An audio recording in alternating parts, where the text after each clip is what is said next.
Coucou tout le monde, c'est un vrai bonheur de vous retrouver sur ma chaîne. Merci beaucoup à tous de votre fidélité pendant mon absence. Voilà, je suis ravie de vous retrouver et bien, on est reparti pour une nouvelle carte. On va réaliser aujourd'hui un fond galaxie à l'aquarelle.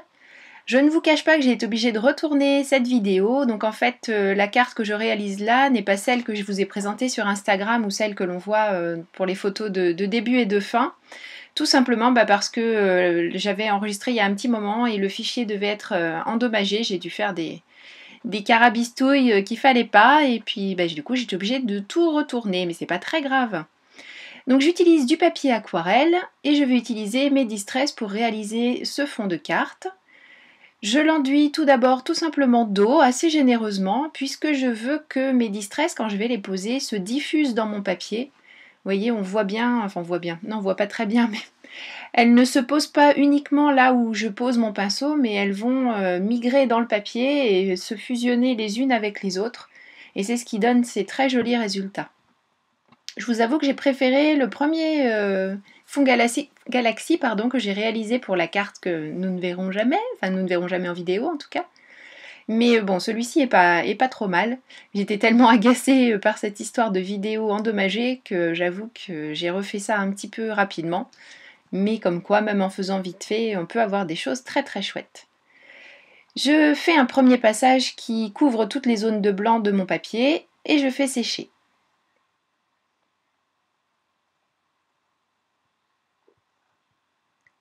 Une fois que ce sera sec, je vais pouvoir recommencer avec d'autres taches de couleur pour venir intensifier un petit peu tout ça.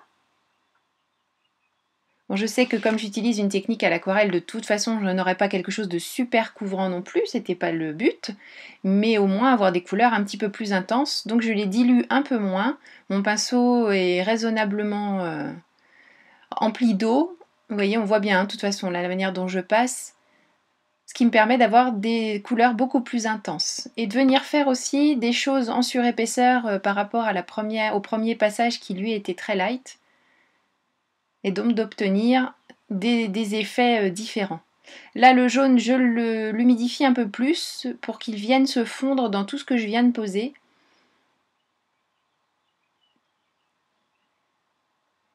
Et je fais sécher à nouveau.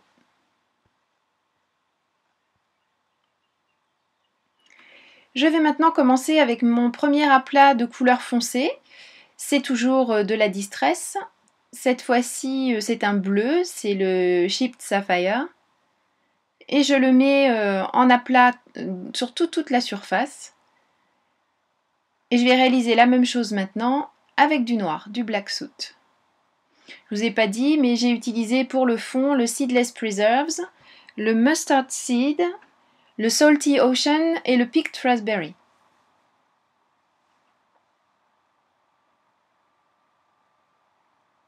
Je fais à nouveau sécher avec mon heat gun puisque le sèche-cheveux que j'utilise depuis des années en atelier est un petit peu fatigué. Et je vais maintenant faire des petites taches d'eau. Donc tout simplement, j'ai pris un pinceau rond cette fois-ci au lieu du pinceau plat que j'avais tout à l'heure. J'ai mis des petites gouttes que j'ai laissées agir quelques secondes.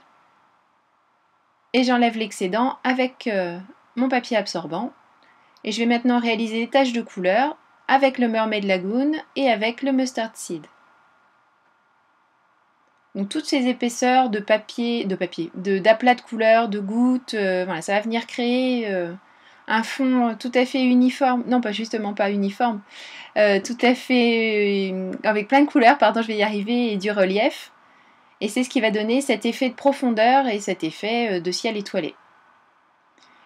Maintenant que c'est bien sec, je prends de la peinture acrylique blanche que je mets sur mon bloc acrylique, mon pinceau rond à nouveau et je crée des petites gouttes. Par contre, j'ai eu tendance à ne pas mettre assez d'eau ou trop de peinture comme on veut, ce qui fait que mes gouttes sont assez grosses et que j'ai des splatchs par endroits et c'était pas du tout ce que je voulais obtenir.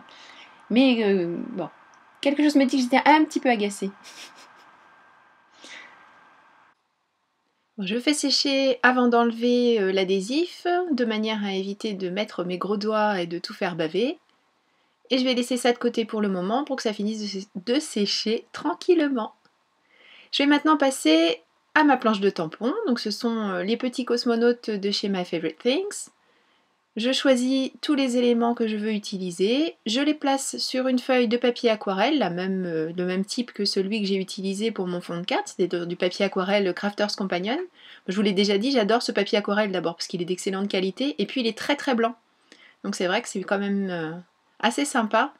J'aimais bien avant le papier aquarelle classique avec ce côté un peu lin, mais franchement depuis que j'ai découvert le blanc Crafters, je l'adore. J'enduis tout ça avec de la Versamark puisque je vais faire une sorte de no-line coloring, c'est-à-dire une mise en couleur sur laquelle les tampons ne seront pas définis par une ligne noire mais par une ligne de poudre à embosser blanche. Donc je verse ma poudre à embosser sur toute la surface de ce que je veux réaliser. Et puis ensuite je fais fondre cette poudre avec mon pistolet à embosser. Je prends bien soin de faire chauffer mon pistolet avant de l'amener sur la feuille, de manière à éviter de trop faire gondoler mon papier, même si là on a quand même moins de risques puisqu'on travaille sur un papier épais avec le papier aquarelle. Je choisis tous les feutres aquarellables que je veux utiliser et je les pose sur un support, en l'occurrence c'est une feuille de papier imprimante que j'ai plastifiée tout simplement, ça me sert de palette. Ça me permet de la déplacer facilement et surtout de vous montrer les couleurs quand c'est dans la caméra, bien sûr, parce que là franchement... Et ensuite, avec mon pinceau réservoir d'eau, je commence à prélever de la couleur sur cette feuille plastifiée et à l'amener gentiment sur ma feuille d'aquarelle.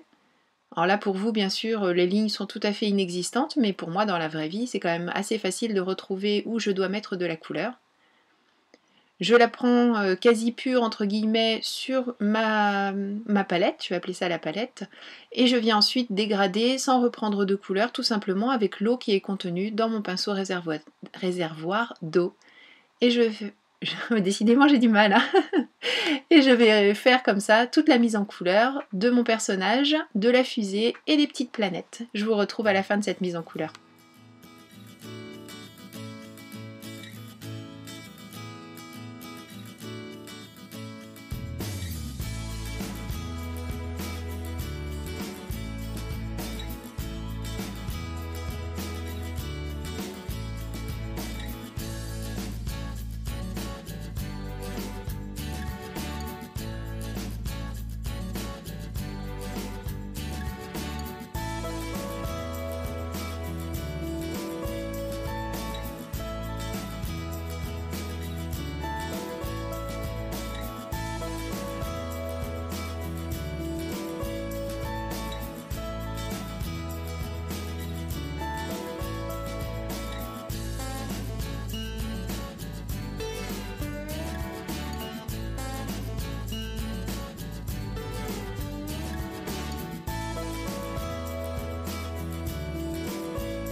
Maintenant que tout est joli, même si vous ne le voyez pas vraiment, je découpe précisément autour de la ligne blanche avec mes ciseaux. Alors comme je l'ai déjà dit plusieurs fois, quand on coupe notamment des courbes, c'est la feuille qui se déplace et pas les ciseaux. Les ciseaux restent relativement dans le même angle et c'est la feuille qui bouge. Donc je vous ai épargné le reste de la découpe, vous savez découper avec des ciseaux. Je reprends mon fond de carte que je découpe avec un die rectangulaire fausse couture. Je regarde un petit peu comment je vais organiser tout ça et je prends du fil élastique, c'est celui dont je me sers quand je fais des bracelets. Et je vais le fixer à l'arrière de mon cosmonaute. Cosmonaute, astronaute, enfin tout dépend du pays dans lequel on se trouve. Donc pour nous, ce serait plus un astronaute en fait. Et je vais centrer sur la longueur de fil. Alors j'ai pris une longueur plus grande, largement même que mon devant de carte. Et je fixe comme ça au dos. Bien sûr, je n'enlève pas la protection de l'adhésif parce que ce que je veux, c'est que mon petit personnage se promène sur ma carte. Alors là, vous voyez que c'est de la récup, hein, cette feuille de papier aquarelle, on ne gâche rien. Et je vais fixer mon petit personnage en laissant de l'aisance au fil pour pouvoir lui permettre de bouger sur la carte. Vous allez voir un petit peu après, je vais vous montrer ce que j'ai laissé. Alors je galère un petit peu parce que le fil a tendance à se vriller, à faire des petites boucles. Je fixe tout ça tout simplement avec de l'adhésif au dos. Je modifie l'emplacement en fonction de la manière dont je veux que mon personnage bouge, jusqu'à obtenir quelque chose de satisfaisant qui doit être à peu près ça. Et vous voyez donc j'ai laissé pas mal de possibilités à ce petit personnage de se mouvoir sur le fond de carte. Un petit peu de mousse adhésive au dos de la fusée pour donner du relief, et puis un morceau de fil de broderie. Donc c'est un 6 fils, je n'en garde que 3, que je vais fixer à l'arrière de la fusée. Alors bien sûr, je vais d'abord le mettre n'importe comment, et puis ensuite le remettre mieux, sauf que ce sera à l'envers, mais au final, on va finir par l'avoir dans le bon sens, ce fil. Et ce sera pour simuler en fait le câble qui retient mon personnage dans l'espace à sa fusée, parce que je veux pas qu'il se perde quand même. Voilà, il ne me reste plus qu'à fixer l'autre partie au dos du personnage avec un morceau d'adhésif à nouveau. Et puis à couper ce qui dépasse.